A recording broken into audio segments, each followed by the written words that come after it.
नमस्कार विद्यार्थियों, आज हम पढ़ रहे हैं समास प्रकरण में जो अव्ययीभाव समास है उसमें जो आगे आने वाली सिद्धि है उसको पढ़ रहे हैं विद्यार्थियों। और देखिए एक सूत्र है इसमें, तृतीया सप्तम्योर बहुलम। यह सूत्र है विद्यार्थियों, तृतीया सप्तम्योर बहुलम, ये सूत्र है विद्यार्थियों। और ये सूत्र क्या कहता है? अदंत अव्ययीभाव से परे, क्या कहता है? अदंत अव्ययीभाव से परे, अदंत अव्ययीभाव से परे तृतीया और सप्तमी के स्थान पर, तृतीया और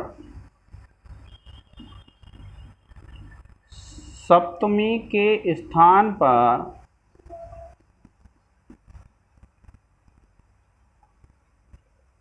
पर बहुलता से अम आदेश होता है। बहुलता से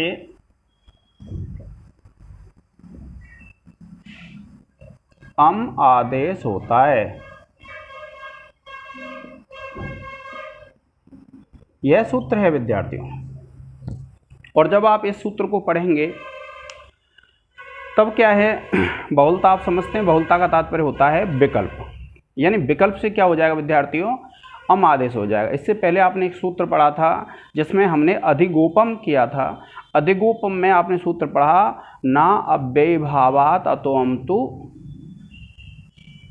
पंचम्या। यानी जो अव्ययीभाव समास होता है उसमें पंचमी विभक्ति को छोड़ करके जो शेष विभक्तियां होती हैं उनमें अम आदेश हो जाता है। यानी ऐसा कोई अव्ययीभाव समास है जिसके अंत में ह्रस्व आ रहा है तो उसके अंत में अम होता है, देखा होगा आपने।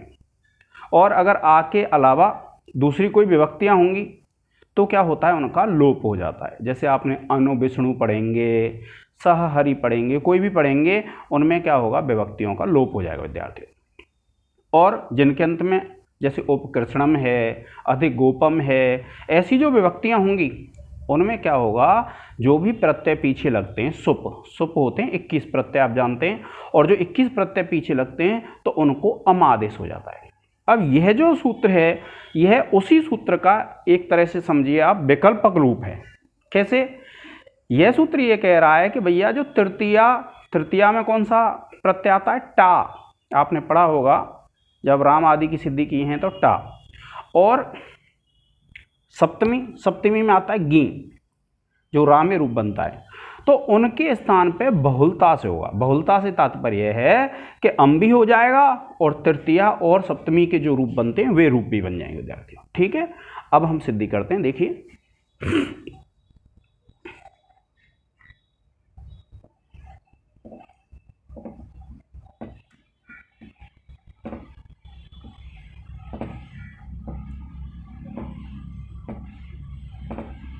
देखिए एक सिद्धि है हमारी, उपकृष्णम। यह है विद्यार्थियों। और इसका जब विग्रह करेंगे तो विग्रह हो जाएगा कृष्णस्य समीपम। यह तो हो गया विद्यार्थियों कौन सा विग्रह? लौकिक विग्रह। अच्छा, आपको एक चीज़ ध्यान रखनी है विद्यार्थियों कि यह जो अव्ययीभाव समास है वह नित्य समास है। समास दो प्रकार से होता है, एक वैकल्पिक समास और एक नित्य समास। तो आपको ध्यान रखना है कि ये जो अव्ययीभाव समास है यह कैसा है? नित्य समास है। और जो नित्य समास होता है उसका विग्रह नहीं होता है। आपसे कोई कहे कि भाई नित्य समास का विग्रह होता है तो आप कहेंगे नित्य समास का विग्रह नहीं होता है। और अगर विग्रह होता भी है तो अस्वपद विग्रह होता है। अस्वपद विग्रह का मतलब होता है विग्रह होगा तो उसमें संपूर्ण पद नहीं होंगे उस समास के। जैसे देखिए उपकृष्णम है तो कृष्णम तो है इसमें, लेकिन उप नहीं है, उप का अर्थ बताने वाला शब्द है बस। तो आपको ये ध्यान रखना है कि नित्य समास में या तो विग्रह होता ही नहीं है, और अगर होता है विग्रह तो कैसा होता है, अस्वपद, यानी जो समस्त पद है, जो सामासिक पद है, उसके संपूर्ण पद नहीं होंगे उसमें। ठीक है विद्यार्थियों। अब देखिए, अब जब आप इसका विग्रह करेंगे तो विग्रह कैसे करेंगे, कृष्ण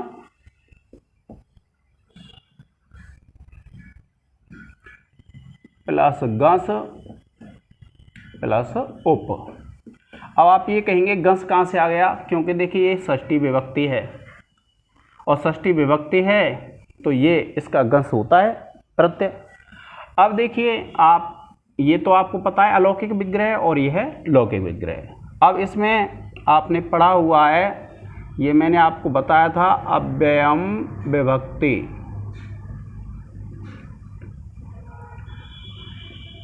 मैं इसको संक्षिप्त में लिखूंगा, लेकिन आपको ये पूरा करना है, से समास। ठीक है, यह जो वचनेषु तक है विद्यार्थियों वो पूरा आपको करना है। अब देखिए, अब क्या करेंगे, आप वही प्रक्रिया पहले जैसी कर लेंगे। आप लिखेंगे कृष्ण प्लस गस प्लस उप, और आप यहाँ लिख देंगे कृतद्धित समासाश्च सूत्र से समास की प्रातिपदिक संज्ञा।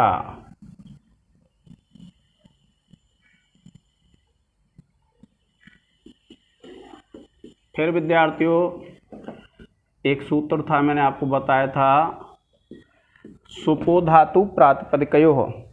तो आप उस सूत्र से क्या करेंगे, सुपों का लोप कर देंगे, और आप लिख देंगे धातु सुपो धातु प्रातिपदिकयोः सूत्र से प्रातिपदिक के सुप। सुप क्या है विद्यार्थियों, इसमें गस, यह जो है का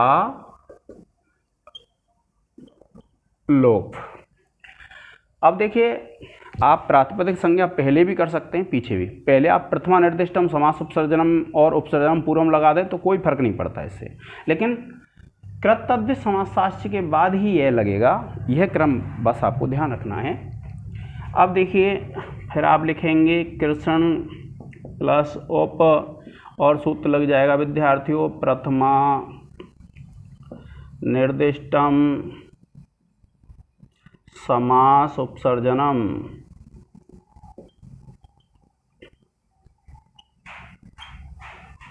से उप की उपसर्जन संज्ञा। फिर विद्यार्थियों आप इसका पूर्व प्रयोग कर लेंगे, उप प्लस कृष्ण हो जाएगा, और आप लिख लेंगे उपसर्जनम पूर्वम से उपसर्जन का पूर्व प्रयोग। प्रिय विद्यार्थियों आप इसका एक स्क्रीनशॉट ले लें।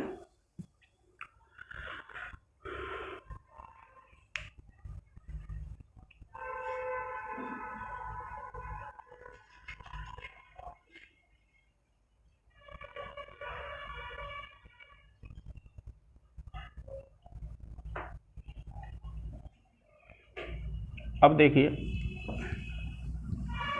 यहीं से शुरू कर देता हूं।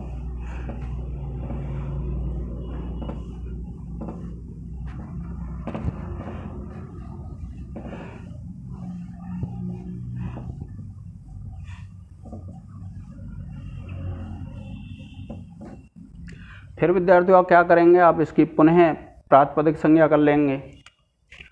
आप लिखेंगे उपकृष्ण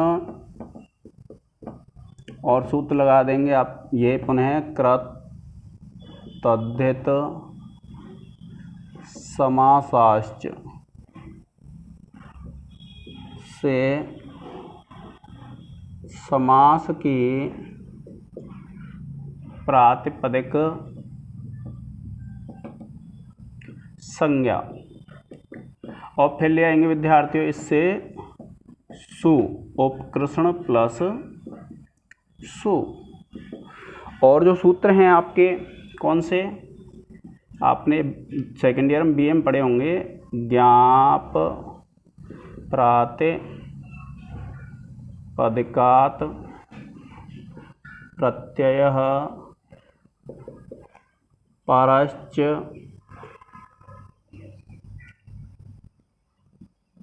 स्वौ जसमौट। सूत्र से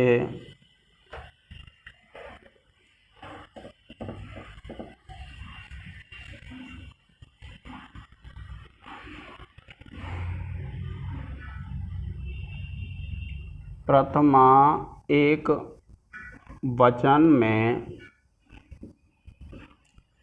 सुआगम। ठीक है विद्यार्थियों, अब क्या है,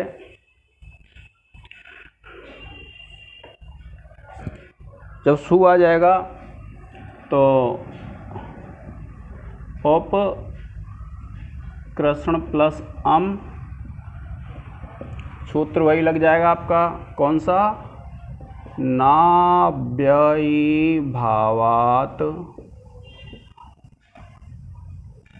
अतो अम त्वपंचम्या।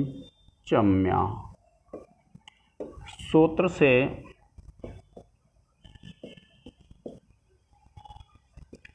सु को अम आदेश और फिर आप लिखेंगे उपकृष्णम कर लेंगे और आप सूत्र लगा लेंगे अमी पूर्वः। सूत्र से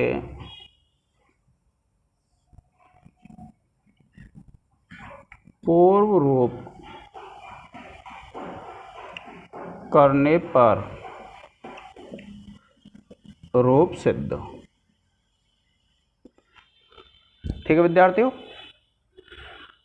अब देखिए इसका एक स्क्रीनशॉट ले लें। ये तो हो गई हमारी प्रक्रिया उसके प्रकार से जो हम पहले करते आए हैं।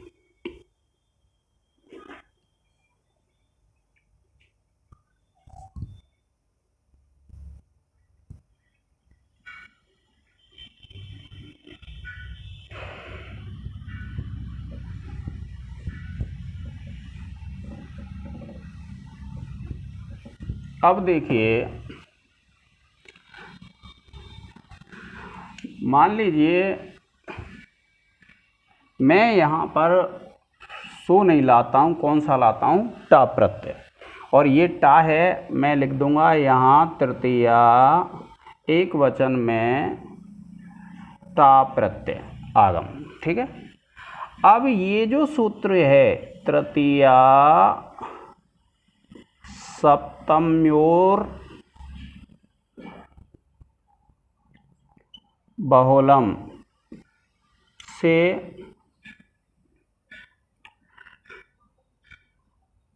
टा को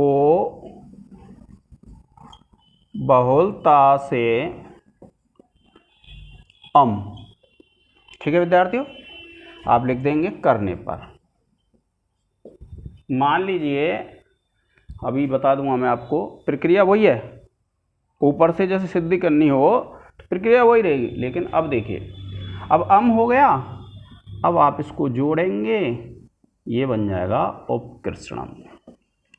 ये तो हो गया बहुलता से, अगर हम इसको क्या कर देंगे, अम आदेश, और आप लिख देंगे अमी पूर्वः से पूर्व रूप करने पर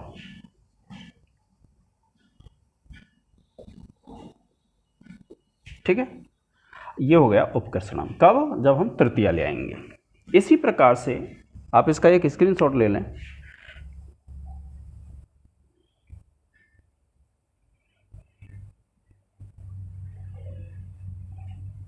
ये तो जब की सिद्धियां हैं, जब आपको उपकृषणम मिलेगा। मान लीजिए आपको मिल जाता है उपकृषणेन, ठीक है। अब उपकृषणेन अगर आपको मिल जाता है तो फिर क्या करेंगे आप? यहां पर अम नहीं करेंगे, ठीक है विद्यार्थियों, इसको हम अम नहीं करेंगे और आप इसको कर लेंगे इन, ठीक है। आप लिखेंगे तृतीया सप्तम्योर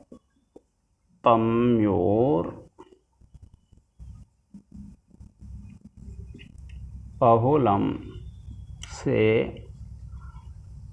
अम न करने पर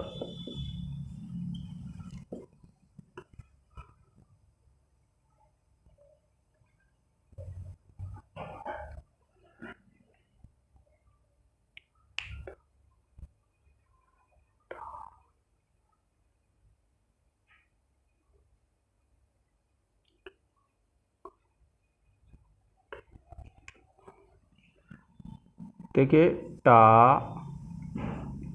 ग से ग सा में नात स्याह, सूत्र से टा को इन करने पर, ठीक है विद्यार्थियों। और फिर देखिए यहाँ आ है, यहाँ ई है, दोनों मिल जाएंगे और ये बन जाएगा उपकृषणेन, ठीक है विद्यार्थियों। कोई दिक्कत आपको? कोई दिक्कत नहीं आई। अगर आपको उपकृषणेन की सिद्धि पूछता है तो आपको इस प्रकार से करनी है, अम नहीं करना है। अब देखिए दूसरा,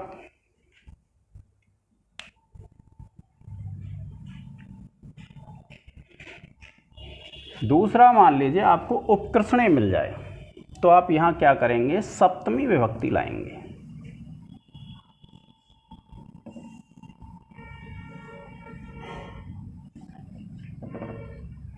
कौन सी विभक्ति लाएंगे आप? यहां सप्तमी, यह है गी, और आप ये लिख देंगे यहां पर सप्तमी, ठीक है विद्यार्थियों। एक वचन में गी आने, गी आगम।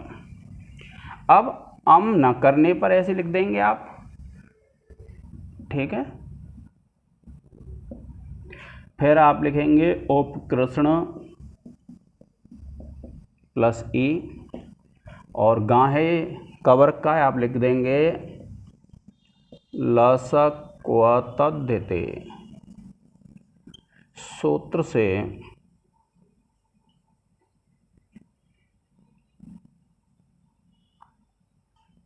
गकार की इत संज्ञा तथा तस्य लोपः से लोप,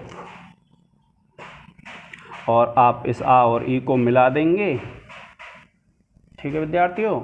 किससे मिलता है? उपकृषणये, ये बन जाएगा, सूत्र लग जाएगा आपका आद्गुणा।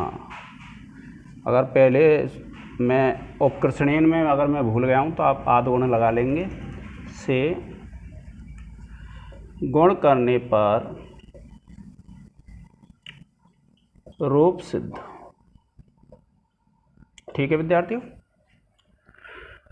आप इसका एक स्क्रीनशॉट ले लें। और उपकृषणम बनाना हो तो क्या करेंगे? इस गी को अम कर देंगे, इस सूत्र से यहाँ लिख देंगे अम करने पर, बस इस प्रकार से सिद्धि हो जाएगी।